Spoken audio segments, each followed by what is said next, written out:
Some of you may have learned this as FOILing. Multiply the first, outer, inner, and then last. So multiply the first terms, x times x is x squared. Multiply the outer terms, that would be negative 5x. Multiply the inner terms, that would be 3x. And then the last terms, negative 15. I like to think of this as double distribution because FOIL is a gimmick, and only if you know what FOIL means does it help you. It also only helps you when you're multiplying a binomial and a binomial. So 2 terms times 2 terms. But really what we're doing is we're taking this x and we're distributing it to the second set of parentheses. Then we're taking the 3 and distributing that. So really it's double distribution. And then we combine like terms. Negative 5x and 3x is negative 2x minus 15. Okay. The next one we would do distribute the 2x. So that would be 2x squared minus 8x. Then we would distribute the 3x, and negative 12. And then we would combine like terms. 2x squared minus 5x minus 12.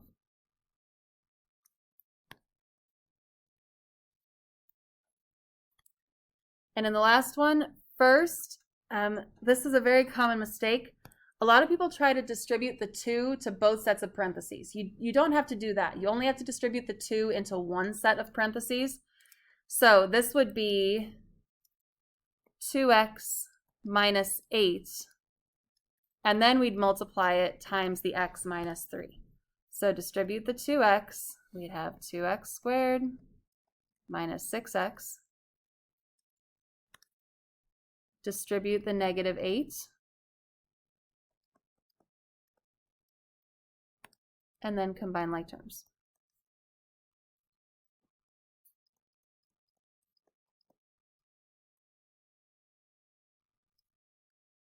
I want you to focus on this first one, on the numbers negative 15 and negative 2, and then think about the numbers that we started with, the 3 and the negative 5.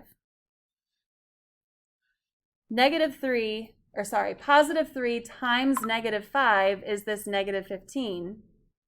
Positive 3 plus negative 5 gives us the negative 2. So the shortcut here would be add these two numbers together and stick an x with them. That's your middle term. Multiply those two together, and that's your last term. We're going to use that backwards to factor. So in this first example, I want to think about, we want two numbers that are going to multiply to give us 6 and add up to 5. And always start with the multiply. So what numbers can you multiply to get 6? You can do 1 times 6, or you can do 2 times 3. If I did 2 times 3, 2 plus 3 then gives me 5. So my pair of numbers is 2 and 3. This would factor into x plus 2, x plus 3. It is important that you write them side by side. Don't stack them. But you can write them in the opposite order. So x plus 3, x plus 2 is also correct. Multiplication is commutative, so you can switch the order of those sets of parentheses. Okay, number 2, we've got a few more options here. If I'm looking for two numbers that multiply to give me 36, we want to multiply to get 36. There's lots of numbers that could multiply to get 36. We could do 1 times 36. We could do 2 times 18. We could do 3 times 12. 4 times 9, or 6 times 6. So sometimes I write out all of the ways that I can multiply to get something, and then think about, of those pairs of numbers, I need them to add up to negative 12. Now, if I'm multiplying to get a positive number, they either both need to be positive or they both need to be negative. So we're thinking both negative to make a negative number. What of these numbers would add up to negative 12? Yep, negative 6 and negative 6. So our answer is x minus 6, x minus 6. Do you see how those two parentheses are exactly the same?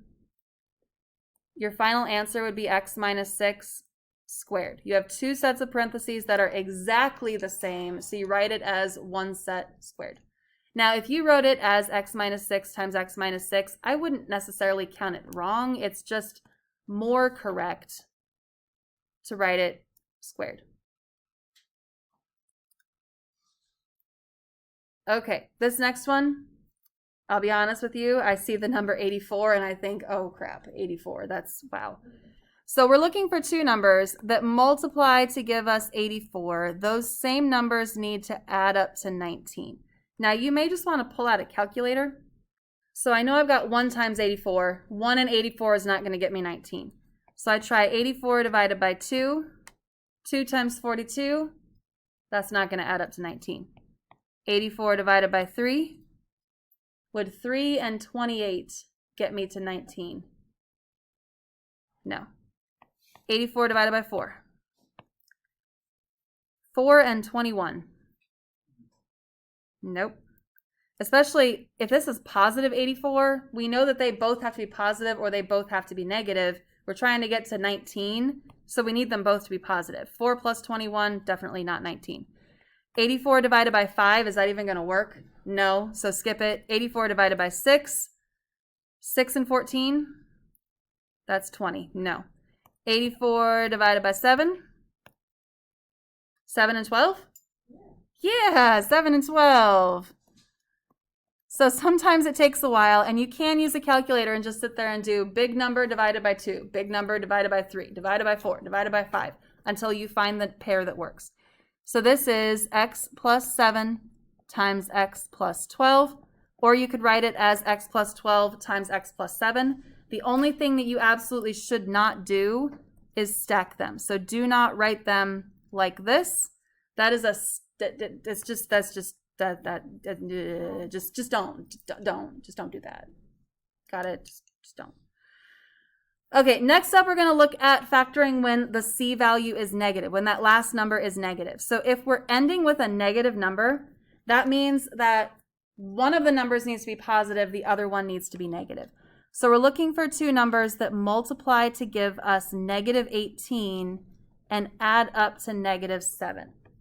So ways to get 18. We've got 1 times 18, we've got 2 times 9, we've got 3 times 6. Do we have anything else? 4, 5, no.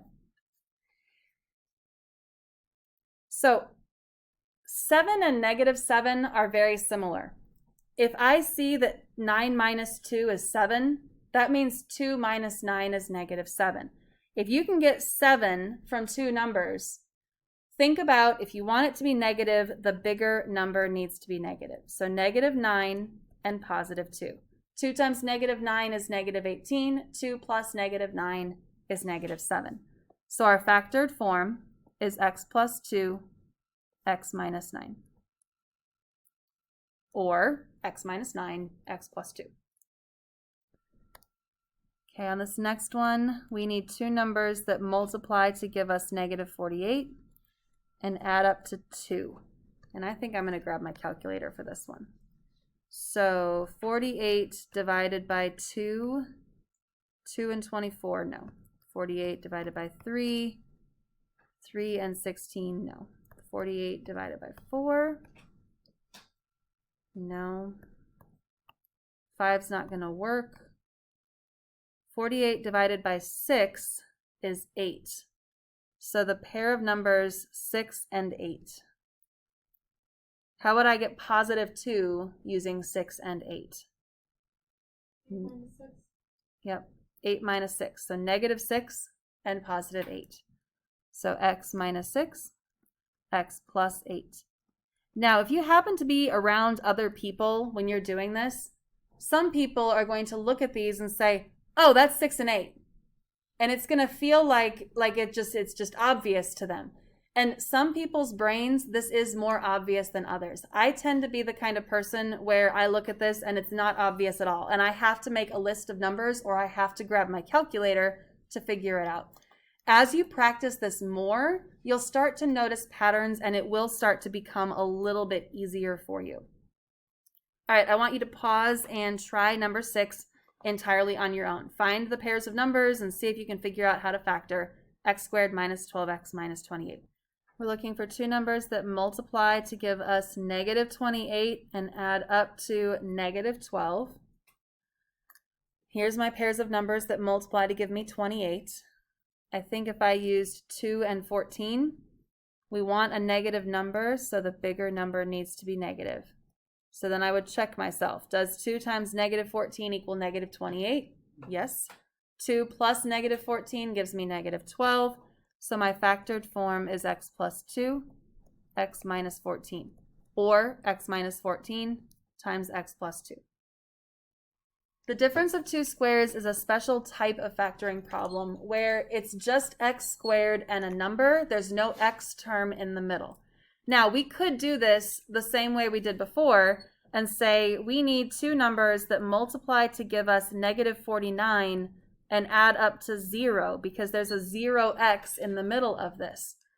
And this would work, but there's a shortcut.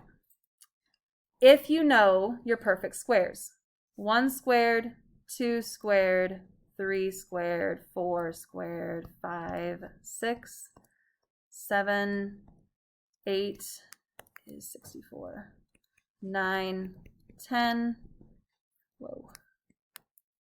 11, 12, 13, some people don't know 13, 14, and 15. So the difference of two squares, x squared is a perfect square. X squared is the perfect square of x. 49 is the perfect square of 7. The factored form is x plus 7, x minus 7. If you actually figured this out using the blanks, 7 times negative 7 is negative 49, and 7 plus negative 7 is 0. So that's how it works with the blanks, but the shortcut is take the square root of both terms. One of them has a plus, one of them has a minus. So using the shortcut, x squared is the perfect square of x. What is the square root of 64? 8. So this factors into x plus 8, x minus 8. Now if you wanted to do the blanks, blank times blank is negative 64. Blank plus blank is 0. You just have to make sure that you're adding up to 0 because there's a 0x term in the middle. The last type we're going to look at today is greatest common factor. So this is definitely not x squared minus a perfect square. There's an x term here. We need to think about what do these two terms have in common. I see that both of these terms have an x. So I'm going to pull an x out of there. So if I take x squared and divide it by x, I would have x left over. If I took 5x and pulled out or divided an x out of it, I would be left with 5. We're basically undistributing. We're using the distributive property in reverse. So if I were to multiply this back together, x times x is x squared, x times 5 is 5x. So I still have everything here. I have just pulled it apart. Okay, let's try that with numbers. 2x squared minus 12x. What number could we divide out of both 2 and 12? 2. Then both of them have an x. So we're dividing both terms by 2x. 2 divided by 2 is 1. X squared divided by x is x. You don't have to write that 1, but you absolutely can. Negative 12 divided by 2 is negative 6. The x divided by the x would be a 1. That would make it go away. So 2x times x minus 6.